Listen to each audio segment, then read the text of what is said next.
So I already put up the other doctor's thing of what he said when he was going to do the operation April 8th. And then he goes, do you have a 3% chance of death? And I would say 3 to 5. And he raised it up. And then at the same time, he told Dr. Stillwell, and he put off the surgery until July because he promised me he was going to do the surgery, and then he got second thoughts of it. And the reason why is he didn't want a shitty smudge on his record. And if anybody doesn't believe me, I have the April 8th video to prove it, because he did the video on April 8th. And then he was putting it off and putting it off and putting it off, and I was wondering why. And it got me really angry because I was deteriorating. You know what I mean? And so what's the scheduled date now? It's May 6th. And the thing is, I said I got away with it easy the last time, because if you hear all the things that he said that can go wrong,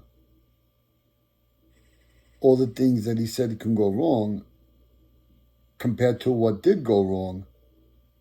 Yeah, wait 1 second. I'll put it on. I won't bore the shit out of you. I'll make it quick. I'll share my screen. And I'll show you exactly what was going on. Hold on. Oh, Jesus.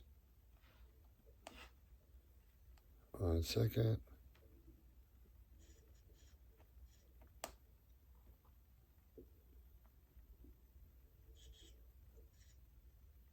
Watch.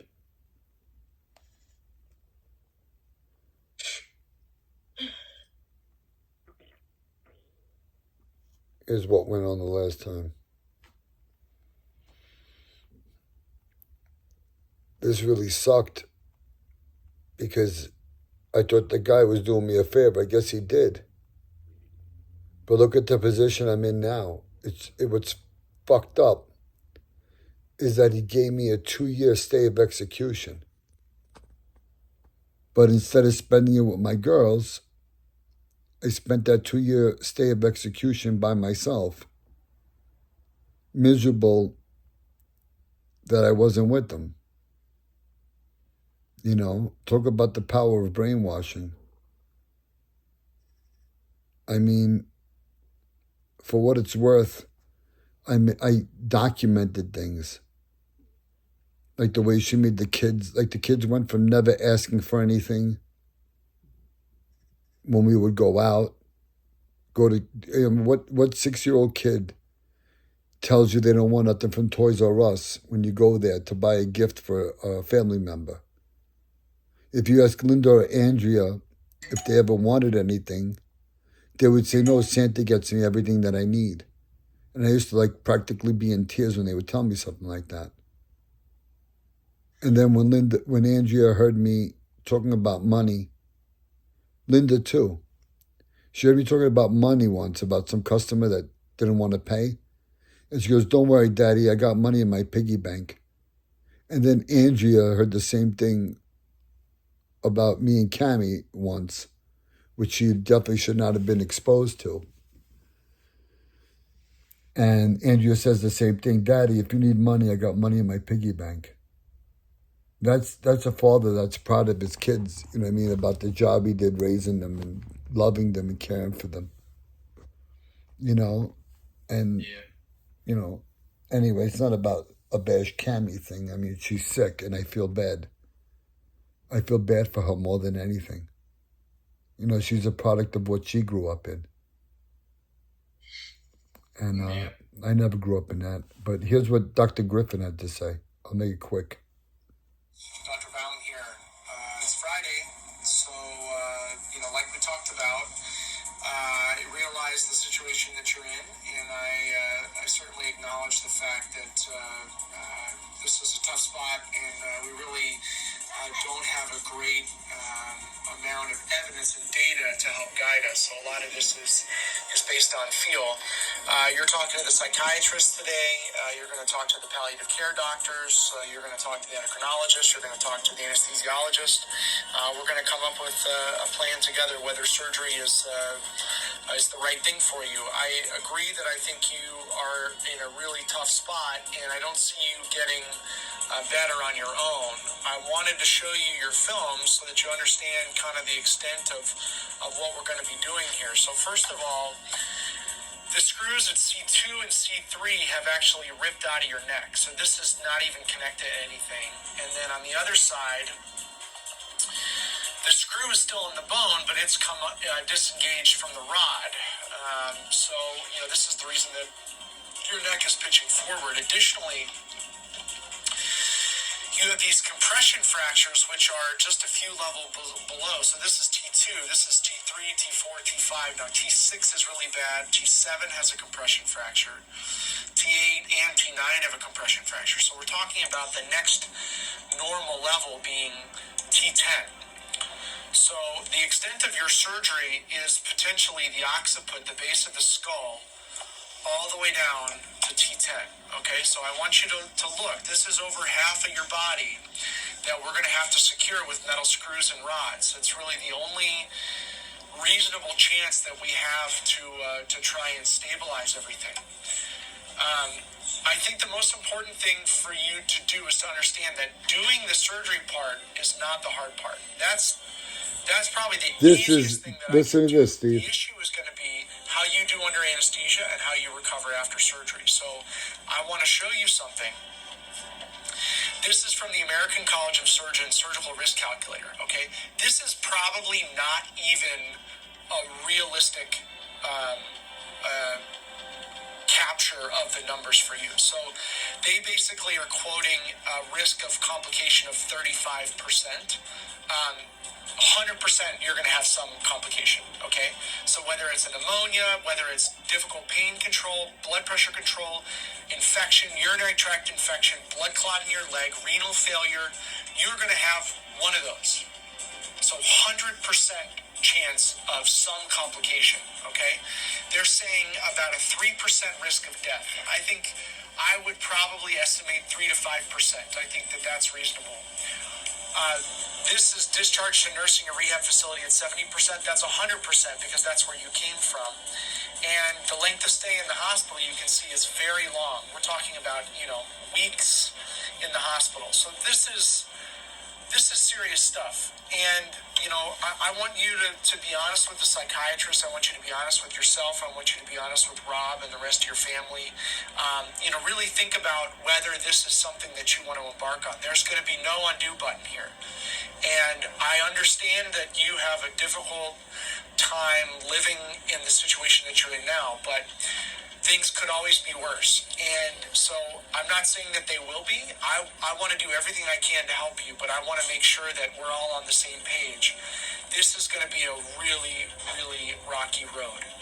And again, for us to be able to take care of you properly, you're going to have to let go of a lot of your anxiety and a lot of your control over the situation. So the texting, the emailing, the calling, all that stuff, you're going to have to put your faith in the doctors and the nurses here. And that's part of the deal. So, I wanted to get this video to you so you and the rest of the family can understand exactly what we're embarking on. But this is serious stuff here, Lambros. That's where we are. We'll talk some more today, and obviously we'll talk more over the weekend. I have you on the OR schedule for Monday. So let's see if that's the right thing, okay? All right, talk to you soon. Bye. So he canceled the surgery. That video was posted April 8th. And he cancels the surgery on me. And I ended up not having anything that he said. But what I did end up having wrong with me was that stupid thing with my back that I asked him, and he ended up. Do you remember the thing with my back, or you forgot? Yeah, the bleeding? No. The thing with my back, he misdiagnosed me. He told me that I had dancing scar syndrome, which is that you, as you're standing there, your back starts jerking up and down, like the muscles jerk up and down. Oh yeah, I remember that. If you look at the video that NYU posted, then they talk about the dancing scar syndrome, and they basically explain everything.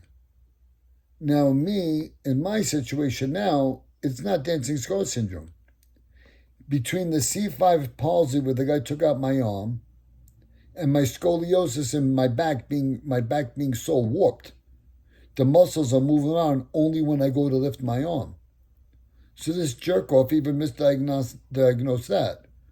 And when he went to the base of my skull, he did that because he thought there was something wrong with my bone.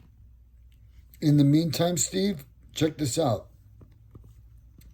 My friend had a similar surgery done by the surgeon that's going to do me now. And look what he did. Instead of screwing into his skull, he used special clips. You see them over there? That's in his neck. So that way they didn't rip out. Uh-huh. And the jerk that did my neck surgery the first time, that Dr. Baum actually made fun of, he did the same thing when the screws ripped out of my neck. He didn't put those extra clips. So, of course, see, no extra clips? So birds of a feather flock together. You know what I mean? And now, not to bore you to death, I'm lying, I want to bore you to death. Here's what this guy had to say, and the reason why I'm so scared this time. Friends on FaceTime, I reviewed his films and showed him in conference. He has severe lumbar spinal stenosis with an associated listhesis at L4-5 with concomitant neurofemoral stenosis. Basically, that L4, L5 listhesis, whatever the hell it's called, is when the one bone slides on top of the other bone. And in my case now, my bones on my lower back try to play Pac-Man, and one bone ate the other bone. What? Yeah, one bone ate the other bone. So, check this out. He has this at 5'1" as well. He is hyperkyphotic in the thoracic spine. He has a severe coronal shift. Basically, I'm kyphotic in the thoracic spine, means the middle of my back is too hunched over. And that is because Baum mismeasured me. And if you look at my head right after the surgery, my head's not over my shoulders. My head's still too far forward. That's the reason why underneath my neck looks like a duck. Like a duck's ass. And, yeah. We discussed reattaching to the upper hardware, extending down to his pelvis. Now, what he said before, coronal shift, is when your spine is centered in your body, and it either goes left or right. He said severe coronal shift, and when you Google that, coronal shift, and they show you the person online, their shift is nothing like mine. You know, I don't know how to do anything small. So, yeah, don't go up yet. I want to finish. No, I'm listening. Oh, okay. I thought you were going to go up. So, I'm kidnapping you. So, here. With T-lift, pelvic fixation, and a kickstand on his right ilium. He's giving me a kickstand. A kickstand basically is a 3-inch screw into my pelvis from my spine to keep me from tipping over like the Tower of Pisa like I'm doing now. Right? We also discussed the maneuver of distraction, compression, and clinical shift that will be necessary to... Now, the other thing too, what he just said, distraction and compression, one guy at my feet, one guy at my hip, and one guy at my shoulders, Yeah. all pulling me in different directions to try to line me back up again, while this dude's screwing into my back. So Jeez. the reason why he asked me if I whatchamacallit, if I do good with blood transfusions and all this and that, is originally he was going to do this in 2 operations. He wanted to do my head first and then do my lower back. But now he can't intubate me. They can't get a tube down my throat with my head like this. Right. So what he's got to do is knock me out, flip me over, cut the plate out of my head when I'm under local anesthetic, but knocked out. I hope to God I am. And then intubate me. Then intubate me. Do you know how dangerous that is if my fucking windpipe collapses during that time? That'd be pretty bad, wouldn't it? Yeah. So you don't want to intubate. You don't want to do this to anybody, but you got to do it to me. And then what they got to do is like temporarily suture me up, intubate me, flip me back over again, and then cut the rods to make my head move up and down again. Because right now the rods are too close and it would bang my head. You'd think that Baum would have went out of his way to make the bracket removable like he said he would. He never facilitated for that. Oh, really? Yep. So he wasn't intending you to have that option in the future? Right. He was bullshitting me. Right. Or did he make that decision during the surgery? Well, he did a bit of both. Because he lied to me and told me that it was removable in a year. And then this other doctor that was there that was a lot more honest than him said, no, pal, you're never moving your head again. Nice. And now the thing that upsets me is that what this guy explained is he's going to take surgical wax. He's going to take surgical wax and then he's going to put it around the area that he's cutting. And then